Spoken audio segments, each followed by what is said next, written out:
संजना आपल्या आईला साधनाला भारतात सोडून स्थिरस्थावर करून परतली. त्याआधी साधना तिच्याकडे 4 महिने राहिली होती. मुलगी, जावई, नातवंडे यांच्या सहवासात वेळ मजेत गेला. भारतात गेल्यावर तिला एकटे वाटू नये म्हणून संजना बरोबर गेली होती. 4 महिने बंद असलेले घर स्वच्छ करून 1 महिन्याचे सामान भरले. सकाळी 8 ते रात्री 8 व रात्री 8 ते सकाळी 8 अशा 2 मदतनीस नियुक्त केल्या. ब्युरोमधून आलेल्या असल्यामुळे खात्रीच्या होत्या. 10 दिवस तिने दोघींना सूचना दिल्या. शांत मनाने ती परतली. दर आठवड्याला आईचा फोन असायचा. 2 आठवडे सगळं बरं आहे असंच सांगायची. नंतर, संजय मला झोप लागत नाही. आई संध्याकाळी फिरायला जातेस का?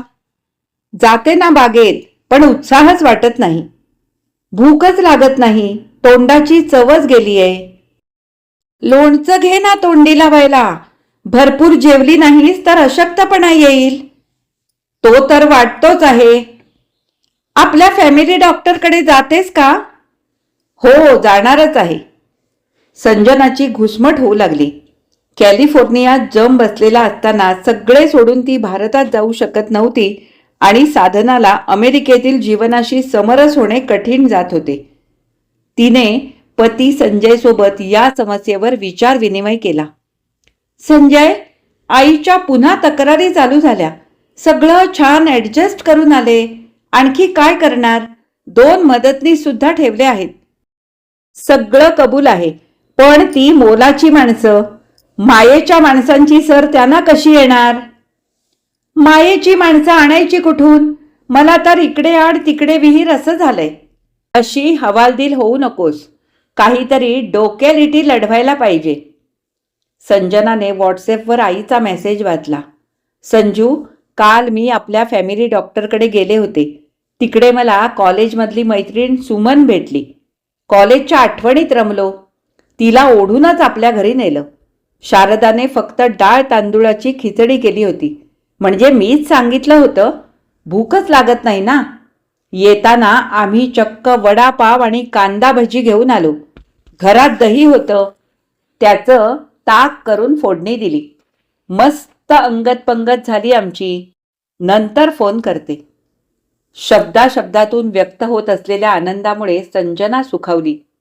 तिने लगेच मेसेज केला. आई, खूप बरं वाटलं तुझा मेसेज वाचून. समवयस्कांबरोबरच मजा येते ग. तुझ्या फोनची वाट पाहते. सुमनला 2 मुलगे होते. एक न्यूझीलंडला, दुसरा कॅनडाला. वर्षातून एकदा 15 दिवसांसाठी यायचे. त्या सहवासाच्या शिदोरीवर सुमन पूर्ण वर्ष चक्क ढकलत होती. हळूहळू तिला शारीरिक व्याधी जाणवू लागल्या. किरकोळ असल्या तरी अस्वस्थ वाटायचं. तिच्या फॅमिली डॉक्टर वैशालीने समुपदेशकाकडे जाण्याचा सल्ला दिला. डॉक्टर, मी वेडी आहे का? नाही हो सुमनताई. एकटेपणामुळे झालेला मानसिक दुष्परिणाम दूर करण्यासाठी समुपदेशनाचा उपयोग होतो. शरीराच्या कमजोरीवर कशी जीवनसत्व असतात, तसं मनाच्या कमजोरीवर समुपदेशन. समुपदेशनाने सुमनताईच्या मनाला किंचित उभारी आली सुद्धा.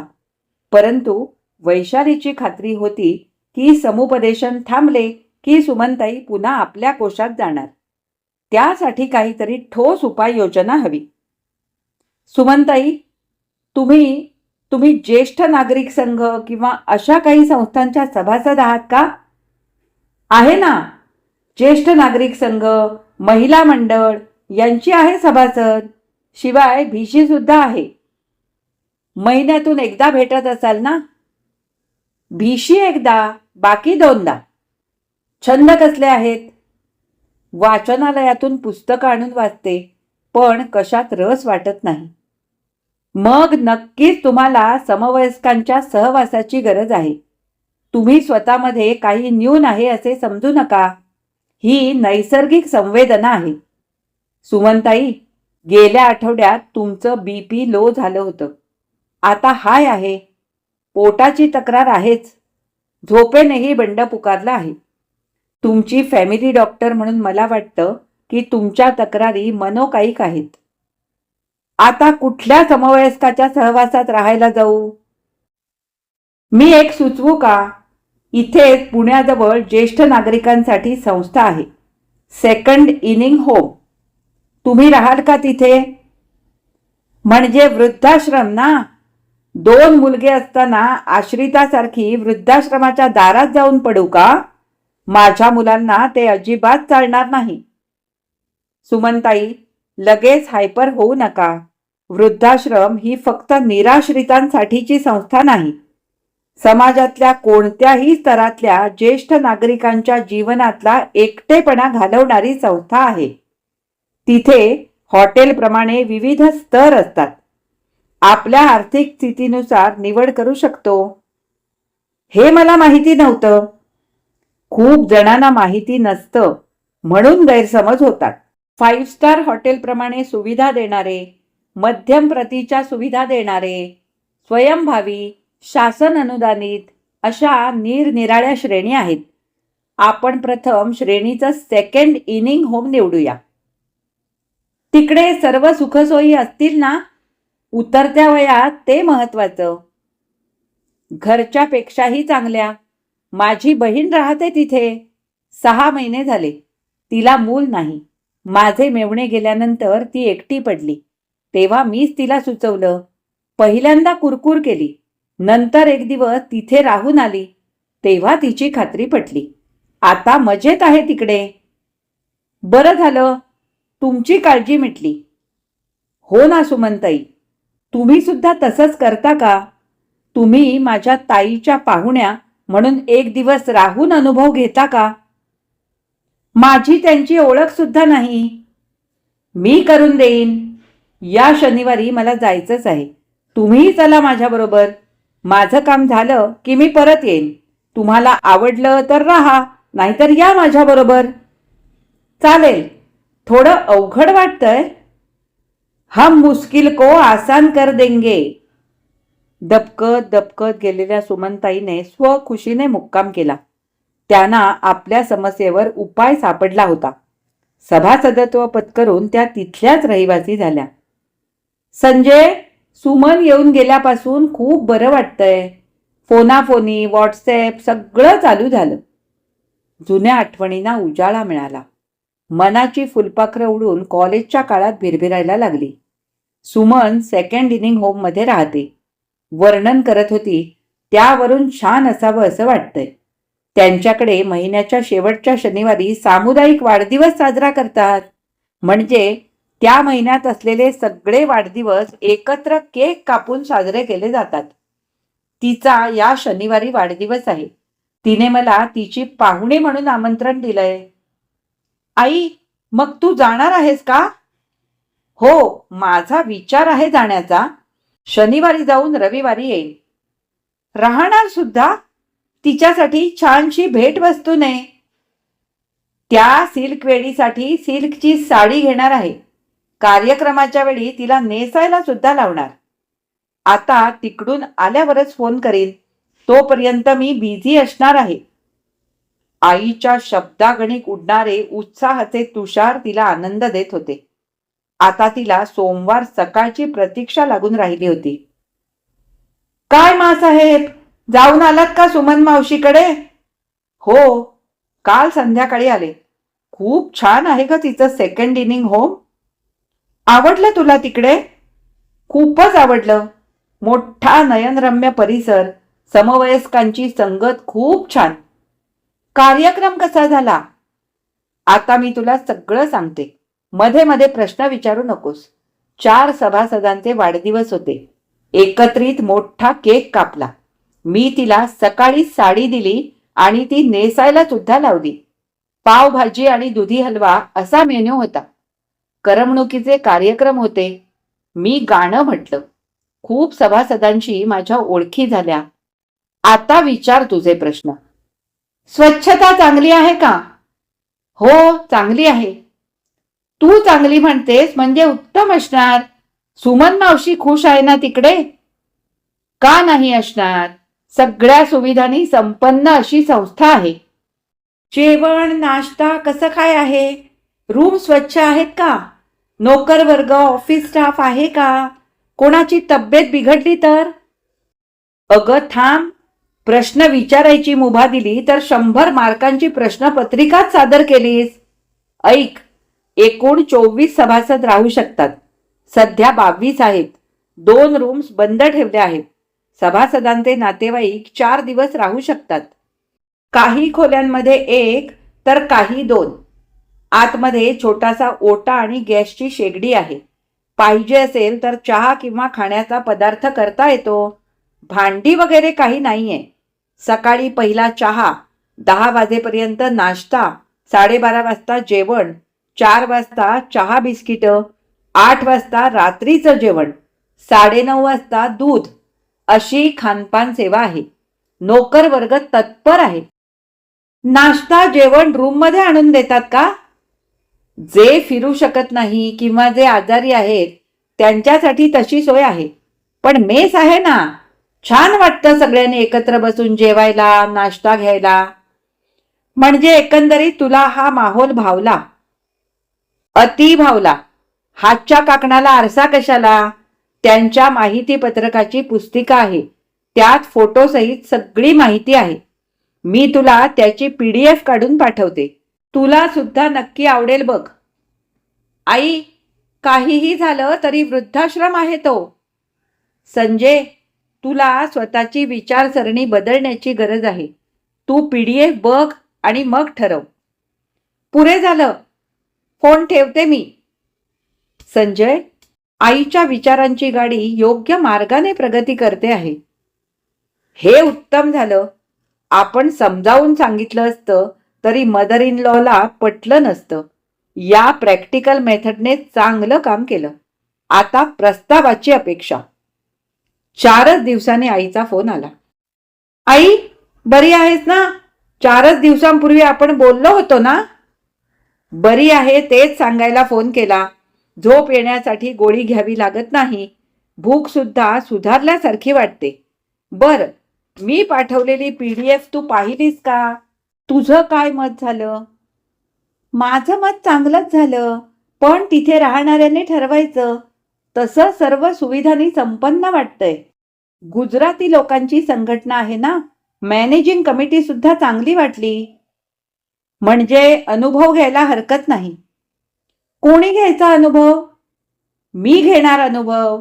सभासद व्हावं म्हणते. तू चक्क तिथे राहणार? अगं, माझं घरच्या जपाचं काय? तो असणारच आहे. मधून मधून येईन, पण जास्त वेळ तिथेच राहीन. तू तर चक्क प्रेमातच पडली आहेस त्या सेकंड होमच्या. खरं आहे, मला खूप आवडलंय. पहिलं प्रेम माझा बाबा, आता दुसरं प्रेम सेकंड इनिंग होम. गप बस चहाटळे. तुझा बाबा कायमच पहिल्या क्रमांकावर, पण तो मला सोडून गेला ना, म्हणून हे दुसरं प्रेम. आई, सेंटी होऊ नको. तुला तिकडे राहायला नक्की आवडेल ना? तडजोड म्हणून काही स्वीकारू नकोस. मलाच कसं तरी वाटतंय. वेडाबाई, मी स्वखुशीने जाते आहे. सगळे यंग सिनियर्स उत्साहाने सगळ्यात भाग घेत असतात, म्हणूनच मला गाणं गावंसं वाटलं ना. तुला आवडलंय ना, मग जाऊन राहा तिकडे. आवडलं नाही तर परत येऊ शकतेस ना. सुरुवातीला 1 महिन्याचे पैसे भरायचे. आवडलं तर अनामत रक्कम आणि पुढचे पैसे भरायचे. पैसे जरा जास्तच आहेत, पण सोयी सुविधा सुद्धा आहेत ना. आई, तू पैशाची काळजी करू नकोस. तुझं स्वास्थ्य महत्वाचं. पैशाची काळजी नाहीच आहे. बऱ्यापैकी सेव्हिंग आहे. शिवाय दर महिन्याला पेन्शन आहे, माझी आणि तुझ्या बाबाची. म्हणजे तू जाण्याचं नक्की केलंस तर? हो, पुढच्या रविवारी जाईन म्हणते. उद्या बँकेत जाऊन सगळा हिशोब करते. सुरुवातीला 1 महिन्याचे पैसे भरायचे आहेत. चालेल, पण बांधाबांध करावी लागेल ना? जमेल ना तुला? संजय, अगदीच मोडीच काढू नकोस मला. सुमन येणार आहे मदतीला. माझ्या दिवस रात्रीच्या सख्या आहेत की. आई, त्यांना सांगितलंस का? पूर्ण महिन्याचे पैसे दे त्यांना. हो, तसंच करायचं ठरवलं आहे. ठेवते ग, बरीच कामं आहेत. आई खऱ्या अर्थाने बिझी झाली. आनंद आहे. तिने संजनाला आपल्या खोलीचे, आसमंताचे खूप फोटो पाठवले. ती आनंदात असल्यामुळे संजना निश्चिंत झाली. 1 महिना कधी गेला कळलंच नाही. संजय, उद्या मला इकडे येऊन 1 महिना होणार. 2 दिवसासाठी मी घरी जाणार. सुमन सुद्धा येणार आहे. मी छोटी भांडी घेणार आहे. आम्हाला डबल रूम मिळाली आहे. वाव! म्हणजे तू आणि सुमन मावशी एकत्र राहणार? मस्त! काय काय करून खाणार? मज्जा आहे बुवा एका माणसाची. ती मज्जा बघायला तुम्ही या. 2 रूम्स कायम रिकाम्या आहेत पाहुण्यांसाठी. 4 दिवस राहू शकता. नंतर घरी जाऊ. चालेल, नक्की येऊ. आई, लॉकडाऊनमध्ये सेकंड इनिंग होम चालू होतं का ग? हो हो, व्यवस्थित. सुमनने सांगितलं मला. सगळ्या नोकरांना आतच ठेवलं होतं. भाजी आणि किराणा घेऊन टेम्पो दारावर यायचा. पहारेकरी आणि नोकर सामान उतरवून घ्यायचे. आश्चर्य म्हणजे कोणालाही कोविड झाला नाही. दिवसातून 4 वेळा संपूर्ण परिसराची स्वच्छता व्हायची. त्याच वेळी नोकरांसाठी घरं बांधली गेली. डॉक्टर वैशाली यायच्या का? हो, यायच्या ना. तिने पूर्ण लॉकडाऊन काळातलं मानधन देणगी म्हणून दिलं. खर्च खूप वाढला ना. काही जणांनी स्वेच्छेने देणग्या दिल्या. या काळात एकाकी राहणाऱ्यांचे, ज्येष्ठांचे विशेषतः हाल झाले. आपली सोसायटी चांगली आहे म्हणून माझा निभाव लागला. नाहीतर कठीणच होतं. सगळ्या सभासदांचं लसीकरण सुद्धा इथेच करून घेतलं. खरंच आदर्श संस्था आहे.